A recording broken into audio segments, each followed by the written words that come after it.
Hello friends, welcome back to Global Online University. Myself Nihal Suryavanshi, I am your commerce educator. So friends, जैसे कि आपको पता है recently Karnataka set की जो एग्जामिनेशन हुई थी उसका कॉमर्स पेपर 2 जो है उसका टेंटेटिव आंसर की उसका पार्ट 1 आज हम डिस्कस करने वाले लेक्चर लेने वाले उसके ऊपर। तो किस तरह के क्वेश्चंस पूछे गए थे, किस तरह से हम उसे सॉल्व कर सकते हैं या फिर किस चैप्टर में से उस क्वेश्चन को पूछा गया है, ये हम आज के लेक्चर में डिस्कस करने वाले हैं। ये लेक्चर आपके लिए बहुत हेल्पफुल है। आप आपका स्कोर जान सकते हैं, उसको कैलकुलेट कर सकते हैं। आपका आंसर गलत आया है या सही आया है ये भी आपको पता चल जाएगा, right. Again I am saying this is a tentative answer की, it is not a original answer की, it is a temporary answer की, मतलब एक्सपेक्टेड आंसर्स मैं आपको आज बताने वाला हूँ, ठीक है। Okay, so first question is on assertion and reason based. तो असर्शन क्या कहता है? Deliberate measures are required to correct disequilibrium in balance of payment. BOP जो होता है बैलेंस ऑफ पेमेंट, उसके डिसइक्विलिब्रियम को करेक्ट करने के लिए जो मेजर्स उठाए जाते हैं वो रिक्वायर्ड होते हैं, right. That's why assertion is right, क्योंकि मेजर्स जो होते हैं वो बहुत इंपॉर्टेंट होता है डिसइक्विलिब्रियम को करेक्ट करने के लिए, किसके? बैलेंस ऑफ पेमेंट के। तो रीजन क्या कहता है? Left to themselves market forces may not help in correcting the disequilibrium. अगर वो मेजर्स जो उठाए गए हैं अगर उनके ऊपर पूरा प्रोसेस सौंपा जाता है तो मार्केट फोर्सेस जो होते हैं वो डिसइक्विलिब्रियम को करेक्ट करने में कोई इम्पैक्ट नहीं करते। तो रीजन भी करेक्ट है। That's why answer A, both assertion and reason are correct and reason is the correct explanation of assertion। Okay, ये ए जो है, A option, that is correct answer. तो हमने राइट आंसर तो देख लिया, लेकिन क्या क्या मेजर्स उठाए जाते हैं डिसइक्विलिब्रियम को करेक्ट करने में? पहला है डेप्रिसिएशन, डेप्रिसिएशन को करेक्ट किया जाता है, राइट। डिवैल्यूएशन किया जाता है एसेट्स का। इंपोर्ट को कंट्रोल किया जाता है, ज़्यादा इंपोर्ट ना हो नेशन में, वो देखा जाता है। एक्सपोर्ट को प्रमोशन किया जाता है, ज़्यादा से ज़्यादा एक्सपोर्ट होना चाहिए, इंपोर्ट कम होना चाहिए, इसका ध्यान रखा जाता है। एक्सचेंज को कंट्रोल किया जाता है। Production of import substitutes, monetary policy में चेंजेस लाए जाते हैं और कैपिटल का इंपोर्ट किया जाता है, राइट। ये सारे measures very important for correcting the disequilibrium in balance of payment. Next question is match the following. Indicators दिए गए हैं इकोनॉमिक एक्टिविटीज़ के और उसके आगे दिया गया है कि व्हाट दे इंडिकेट, राइट। तो PMI, CCI, PLI and CPI, उसके बदले में दिए हैं inflation, incentives, indicators of future economic activities and confidence, right. तो इसको सॉल्व करने का एक तरीका है, अगर इसमें से आपको एक भी पता है, फॉर एग्जाम्पल समझो कि पीएलआई ये होता है production life, sorry, production linked incentives, right. तो इंसेंटिव्स है तो सी का 2, राइट, सी का 2, और ऑप्शन में देख सकते हैं कि यहाँ पे सी है, तो सी में 2 किसका है? बी ऑप्शन का 2 है, राइट। तो बी ऑप्शन का 2 है, बाकी ए में भी 2 नहीं है, सी में भी 2 नहीं है और डी में भी 2 नहीं है, राइट। तो ये आंसर राइट हो सकता है, लेकिन we have to correct first, मतलब बाकी ऑप्शंस भी देखने पड़ेंगे कि करेक्ट है या नहीं, राइट। इस तरह से आप सॉल्व तभी कर सकते हो जब आप फुल्ली कॉन्फिडेंट हो उस आंसर को लेके जो आपको पता है, राइट। तो P L I is incentive, production linked incentive, right. P M I क्या होता है? Purchasing managers index. Purchasing managers index जो होता है ये एक इंडिकेटर होता है फ्यूचर इकोनॉमिक एक्टिविटीज़ के लिए। So P M I is, P M I goes to third option, indicator of the future economic activity. तो यहाँ पे देख सकते हैं ए का थर्ड, बराबर, ए का थर्ड। बाद में है C C I, that is consumer confidence index. Confidence आया मतलब fourth option, C C I goes to fourth option, right. And then last बचा हुआ D goes to first option, right. So इस तरह से अपना बी जो ऑप्शन है वो सही तरह से फिट हो रहा है ऑल ऑप्शंस में, that's why B answer is correct option. Now let's see what is PMI, CCI, PLI and CPI. तो पीएमआई क्या होता है? Purchasing manager index. जो प्राइवेट सेक्टर कंपनीज होते हैं उनका मंथली सर्वे होता है, उस सर्वे में से कुछ इकोनॉमिक इंडिकेटर्स डिराइव किए जाते हैं, उसको कहा जाता है परचेसिंग मैनेजर इंडेक्स, राइट। उसके बाद है CCI, consumer confidence index. Consumer confidence index क्या होता है? ये भी एक इकोनॉमिक इंडिकेटर ही होता है जो कि पब्लिश किया जाता है कॉन्फ्रेंस बोर्ड की तरफ से, जिसमें कंज्यूमर का कॉन्फिडेंस मेजर किया जाता है, राइट। कंज्यूमर का कॉन्फिडेंस कितना है ये मेजर किया जाता है बाय कॉन्फ्रेंस बोर्ड, वो भी एक इकोनॉमिक इंडिकेटर है। That is all about CCI, consumer confidence index. उसके बाद है PLI, production linked incentives. Production linked incentives जो है ये एक स्कीम है फॉर फूड प्रोसेसिंग इंडस्ट्रीज, जो कि आत्मनिर्भर भारत अभियान जो है उसमें इंक्लूडेड है। इसका ये एम है कि इंडिया का जो मैन्युफैक्चरिंग कैपेबिलिटी है और इंडिया का जो एक्सपोर्ट है उसको बढ़ाना, राइट। इंडिया का एक्सपोर्ट एंड इंडिया की मैन्युफैक्चरिंग कैपेबिलिटीज़ को बढ़ाना ये स्कीम का एम है, ध्येय है। किस ये होता है all about production linked incentives. CPI क्या होता है? Consumer price index. Consumer price index क्या होता है? जो गृहस्थी होती है, जिसे हाउस होल्ड कहा जाता है, जो गृहस्थी कंज्यूमर्स जो होता है गुड्स एंड सर्विसेज जो खरीदते हैं, उसकी प्राइस लेवल में जब चेंजेस होते हैं उसको मेजर करना, मतलब कंज्यूमर प्राइस इंडेक्स। और ये जो कंज्यूमर प्राइस इंडेक्स है CPI, right, it is a well known indicator of inflation. Inflation जो होता है उसको, उसमें सीपीआई को वेल नोन इंडिकेटर कहा जाता है। किस तरह, किसका इंडिकेटर? इन्फ्लेशन का indicator. Okay, so that is all about the PLI, production linked incentive, CPI consumer price index, PMI purchasing manager index and CCI consumer confidence index. Okay, now the third question is, which of the following is not a pillar of आत्मनिर्भर भारत? आत्मनिर्भर भारत ये जो scheme है, ये जो अभियान है, इसमें पिलर्स है। तो इसमें नीचे दिए गए ऑप्शंस में से कौन सा पिलर एक्सक्लूडिंग है, मतलब पिलर नहीं है, राइट। तो प्राइवेटाइजेशन, ऑप्शन सी जो है प्राइवेटाइजेशन, ये आत्मनिर्भर भारत का पिलर नहीं है। तो कौन से पिलर्स है आत्मनिर्भर भारत में? इकोनॉमी ये एक पिलर है, उसके बाद है इंफ्रास्ट्रक्चर, फिर है सिस्टम, डेमोग्राफी एंड डिमांड। तो इसमें से आप देख सकते हैं कि privatisation it is not included in the pillar of what? आत्मनिर्भर Bharat. Moving to the fourth question, dot was formed to facilitate quick translation of FDI approvals and implementations, provide a proactive one-stop after care service to foreign investors by helping them obtain necessary approvals, right? तो FDI जो है इसमें invest करने के लिए foreign investors को कुछ help दी जाती है फॉर नेसेसरी अप्रूवल्स, राइट। तो ये जो स्कीम है, ये जो प्रोसेस है, वो किस में इंक्लूडेड है ये पूछा गया है। FIIA में है, FIPC में है, FDI में है या FIPB? तो इसका राइट आंसर है A, foreign investment implementation authority, FIIA जो है इसका राइट आंसर है।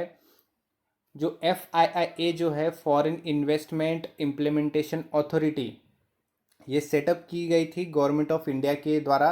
किस चीज़ के लिए? इनकरेज करने के लिए the implementation of proposals for FDI, right, in the country. मतलब इंडियन कंट्री में FDI द्वारा जो फॉरेन इन्वेस्टर इन्वेस्ट करते हैं उनकी अप्रूवल को, उनकी उनकी प्रपोजल्स को प्रमोट करने के लिए, इनकरेज करने के लिए ये स्कीम लाई गई थी, foreign investment implementation authority India में, राइट। इस चीज़ से इंडिया को क्या फ़ायदा हुआ कि इंडिया की इकोनॉमी जो है वो बूस्टअप हो गई, right. So that's why our right answer was FIAA। Here is a right answer, FIAA is a right answer, जो कि FDI अप्रूवल्स में, इम्प्लीमेंटेशंस में हेल्प करता है किसको? फॉरेन इन्वेस्टर्स को। Next question is fifth question, increase in the percentage of population in the working age group in the country results in. अगर population में चेंजेस होते हैं या फिर इंक्रीज होता है किसकी पॉपुलेशन में? वर्किंग एज ग्रुप की पॉपुलेशन में, राइट। उनकी पॉपुलेशन में अगर इंक्रीज होता है तो कंट्री में उसका रिजल्ट क्या आता है? तो उसका रिजल्ट आता है demographic dividend, right. Answer A is right, demographic dividend. तो ये डेमोग्राफिक डिविडेंड क्या होता है? United Nations of population fund, इसने डेफिनेशन दी है डेमोग्राफिक डिविडेंड की, the economic growth potential that can result from shift in population age structure. अगर इकोनॉमी में ग्रोथ होती है, उसकी ग्रोथ की जो पोटेंशियल होती है, राइट, उसकी पोटेंशियल क्या है? पॉपुलेशन एज स्ट्रक्चर में शिफ्ट होना, चेंजेस होना, राइट। मेनली किसकी एज स्ट्रक्चर में चेंज होना? जो वर्किंग एज ग्रुप है उनकी पॉपुलेशन में चेंज होना। जो वर्किंग एज ग्रुप है उनका पॉपुलेशन जो है it is a larger than the non working age group population share.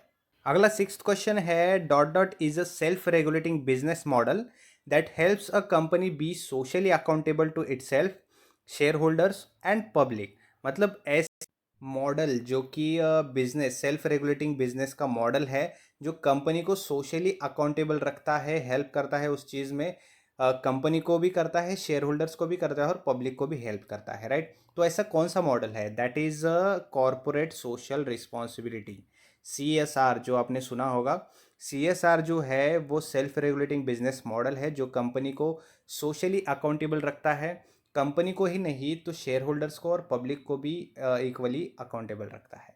So right answer is D, corporate social responsibility. अगला क्वेश्चन है, freedom to convert domestic currency and vice versa for trade in goods and invisible is known as. तो ऐसा freedom, ऐसा स्वतंत्र जिसमें domestic currency को convert किया जाता है, राइट, किस चीज़ के लिए? ट्रेड के लिए, इन गुड्स एंड इनविजिबल। इसे क्या कहा जाता है? तो इसे करंट अकाउंट कन्वर्टिबिलिटी कहा जाता है। तो C answer is expected right answer. So current account convertibility refers to the freedom to convert your rupee, Indian होगा तो रुपी, उसको कन्वर्ट करने के लिए into other internationally accepted currencies and vice versa without any restrictions, right. तो अगर कोई trade होता है तो उसमें इंडियन रुपीज़ को कन्वर्ट करना है किसी अदर कंट्री के करेंसी में, तो उसको फ्रीडम रहता है उस करेंसी को चेंज करने के लिए, कन्वर्ट करने के लिए। उसे कहा जाता है current account convertibility, right. When ever you make payments, मतलब पेमेंट जब भी करते हैं तब ये कन्वर्ट किया जा सकता है।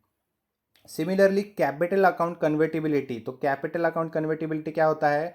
Means the freedom to conduct investment transactions without any constraints, मतलब कोई रिस्ट्रिक्शंस नहीं होता किस चीज़ के लिए, इन्वेस्टमेंट करने के लिए या फिर इन्वेस्टमेंट के ट्रांजेक्शन्स करने के लिए अगर कोई रेस्ट्रिक्शंस नहीं होता तो उसे कहा जाता है कैपिटल अकाउंट कन्वर्टिबिलिटी, राइट। सो हमें फ़र्क पता चल गया, करंट अकाउंट कन्वर्टिबिलिटी क्या होता है और कैपिटल अकाउंट कन्वर्टिबिलिटी क्या होता है।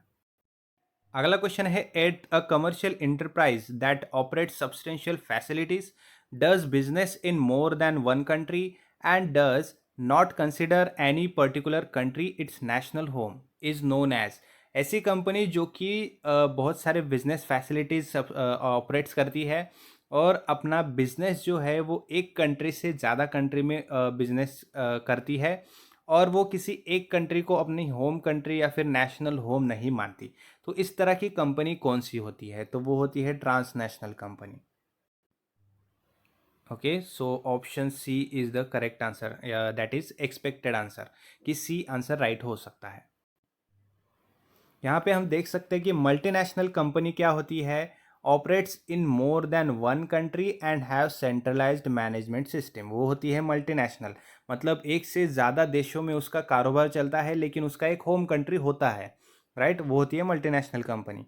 उसके बाद है transnational companies have many companies around the world but do not have centralised management system, right. ये दोनों का प्रोसेस जो है वो सेम है, बट दोनों में एक फ़र्क है कि मल्टीनेशनल कंपनी जो है उसका एक होम कंट्री होता है, नेशनल होम होता है, लेकिन ट्रांसनेशनल कंपनी जो है उसका कोई होम कंट्री या फिर होम नेशनल होम जो है वो कंसिडर नहीं करती। उसके बाद है, a company is said to be global when it has several branches all over the world and they promote export and import of goods and services all over the globe. अगर ऐसी company है जो कि export और import किसके, goods और services के, उसे प्रमोट करती है, प्रमोट, राइट, तो वो होती है ग्लोबल कंपनी। उसके बाद है इंटरनेशनल। इंटरनेशनल ये एक टर्म है जो कि यूज़ किया जाता है या फिर only applicable when two or more countries are at concern, मतलब अगर एक से ज़्यादा दो कंट्रीज में कोई कारोबार चलता है तो उसे नॉर्मली इंटरनेशनल ऐसे टर्म से बुलाया जाता है, राइट। सो आई होप कि आपको कंसेप्ट क्लियर है, मल्टीनेशनल कंपनीज क्या होती है, ट्रांसनेशनल कंपनीज क्या होती है, ग्लोबल कंपनी और इंटरनेशनल कंपनीज क्या होते हैं। Okay, now the ninth question is about match the following. यहाँ पे ए कॉलम जो है यहाँ पे दी है थेरीज और सेकेंड कॉलम जो है बी कॉलम उसमें दी है थेरीज किसने दी है, मतलब ऑथर्स है उसके या फिर उसको इन्वेंटर्स भी बोल सकते हैं। एब्सोल्यूट एडवांटेज थेरी किसने दी है? एब्सोल्यूट एडवांटेज थेरी दी है एडम स्मिथ ने। Okay, if I am wrong you can correct me in comment box. Okay, B जो है comparative advantage theory, B comparative advantage theory किसने दी है? तो डेविड रिकार्डो ने, राइट। डेविड रिकार्डो ने कौन सी थ्योरी दी है? Comparative advantage theory. उसके बाद है फैक्टर प्रोपोर्शन थ्योरी, सी। सी जो है फैक्टर प्रोपोर्शन थ्योरी वो हेक्सचर एंड ओलिन ने दी है, बराबर। ये जो क्वेश्चन है ये हमें फर्स्ट यूनिट जो है business environment and international business, इसमें हम अगर कंसेप्ट पढ़ते हैं तो इसमें ये सारे थेरीज दिए गए हैं, बराबर। तो उसके बाद हम देख सकते हैं कि ए का क्या है? थर्ड। ए का थर्ड देख सकते हैं हम यहाँ पे सारे ऑप्शंस में ए का थर्ड है। उसके बाद बी का क्या है? बी का है फोर्थ। फोर्थ बी ऑप्शन में भी फोर्थ सबका है। उसके बाद सी क्या है? अपना फर्स्ट है। सी फर्स्ट कहाँ कहाँ पे है? तो option A and option C में फर्स्ट है सी का। तो इसका मतलब है कि ऑप्शन बी जो है वो हो गया लाइन से बाहर, ऑप्शन डी जो है वो भी हो गया लाइन से बाहर। तो बचा कौन सा है? Option A and option C. तो अभी डी देखते हैं क्या है। डी का प्रोडक्ट लाइफ साइकिल जो है वो किसने दिया है? प्रोडक्ट लाइफ साइकिल जो है वो दिया है रेमंड एंड वर्नर ने, राइट। तो डी कहाँ पे है? फिफ्थ। डी फिफ्थ है इस जगह पे, मतलब ऑप्शन सी में, राइट। तो option C is the right answer. Okay, उसके बाद नेशनल कंपेटिव एडवांटेज थ्योरी किसने दी है? वो तो ऑप्शन ए की बचा है, वो किसने दी है? पोर्टर। ओके, इस तरह से ये हमें क्वेश्चन जो है मैच द फॉलोइंग का इस तरह से हमें सॉल्व करना है। हमें एक दो ही पता होंगे तो उस तरह से भी हम सॉल्व कर सकते हैं मैच द फॉलोइंग, जैसे हमने अभी किया है। ओके, अगला क्वेश्चन है 10th question, which principle of WTO says that internal taxes and duties as applied to domestic products must be accorded to imports also. मतलब डब्ल्यूटीओ के हिसाब से जो इंटरनल टैक्सेस एंड ड्यूटीज है जो कि डोमेस्टिक प्रोडक्ट्स पे अप्लाई किए जाते हैं वो इम्पोर्ट्स पे भी अप्लाई किए जाने चाहिए, राइट। तो ये क्या है, या फिर ये प्रिंसिपल जो है इस प्रिंसिपल को क्या कहा जाता है? तो इस प्रिंसिपल को कहा जाता है principle of national treatment. Okay, तो D option is a right answer, principle of national treatment. Okay, so what is national treatment? National treatment is a principle of giving others the same treatment as owns own national। मतलब अगर खुद के देश में कुछ taxation duties के related कुछ rules होते हैं वो अप्लाई किए जाते हैं तो सेम अप्लाई किया जाएगा अदर्स कंट्री के लिए। Okay, it is a basic principle of GATT और WTO that prohibits discrimination between imported and domestically produced goods with respect to internal taxation or other governmental regulations, right। तो अगर वो product imported होगा या फिर खुद की कंट्री में वो प्रोड्यूस किया होगा, मैन्युफैक्चर किया होगा, तो दोनों चीज़ों में जो टैक्सेशन और ड्यूटीज़ लगाए जाते हैं वो सेम होंगे, उस दोनों में कोई डिस्क्रिमिनेशन नहीं होगा। That is a national treatment और प्रिंसिपल ऑफ नेशनल ट्रीटमेंट। और ये किस चीज़ के लिए किया जाता है? इंटरनल टैक्सेशन को करेक्ट करने के लिए या फिर बढ़ाने के लिए या फिर कोई गवर्नमेंटल रेगुलेशंस होते हैं उस चीज़ के लिए। अगला क्वेश्चन है टैक्सेशन का है। The provision for taxation was 45,000 on 31st March 2020 and 30,000 on 31st मार्च 2021, बराबर। मतलब 2020 ये पिछले साल का हो गया, 21 ये this is current year. Income tax of rupees 25,000 is paid during the year, then how much provision for taxation is made during the year. Okay, तो मेरे हिसाब से इसका राइट आंसर 10,000 है। वो किस तरह से आया मैं बता सकता हूँ। यहाँ पे देख सकते हैं कि टैक्स पे किया था 25,000, राइट। पिछले ईयर का बैलेंस ब्रॉट डाउन किया 45,000, राइट। और जो अगले साल का था या फिर करंट ईयर का बैलेंस बचा था वो कैरी फॉरवर्ड होगा, बराबर।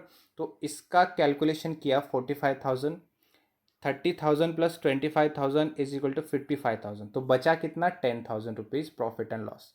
तो मतलब प्रोविजन फॉर टैक्सेशन कितना होता है? 10,000 रुपीज़। और अगर आपका आंसर कुछ डिफरेंट आ रहा है तो आप कैलकुलेशन करके या फिर सॉल्व करके मुझे कमेंट बॉक्स में बता सकते हैं, जिससे अदर स्टूडेंट्स को भी हेल्प हो जाएगी। Okay, so next question is 12th question, जो भी स्टेटमेंट बेस है।